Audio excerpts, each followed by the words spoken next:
环保议题来关心的是，这核电厂的机组敢要继续拍，目前是还搁咧讨论。也毋过，这高放射性的核废料是还无一个较周至的处理的方案。即马民间是提出高放射性废弃物选址甲处理条例的草案，来推速核废料的处理进度，呼吁立法院一定要斗支持。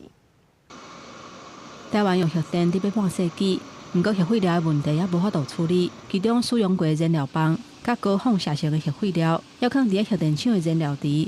目前，敢若核一厂完成大小储存的设施，会当甲用过的燃料棒为水池刷出来，暂时放咧。环保团体指出，高放射性的核废料能面临无所在通放的危机。最进步的一个北欧的芬兰都要盖20年左右啊，所以其实如果现在不开始的话，未来核废料真的就是无处可去。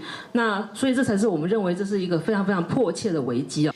处理核废料无进度，要处理高放射性的核废料，更加无法院的依据。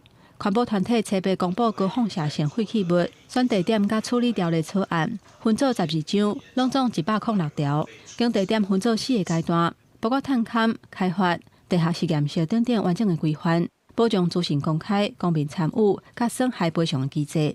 公民参与程序不是急了，是必须要透过这个程序。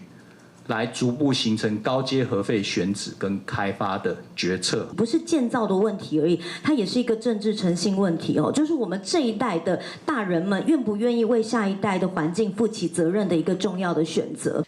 经济部针对核废料的处理，成立放射性废弃物处理专案办公室，讲目前会参考各方的意见。政府草案的版本也未出来，不过有甲民间团体公民参与，双向学习的机制等等相关的建议纳入草案讨论。记者综合报道。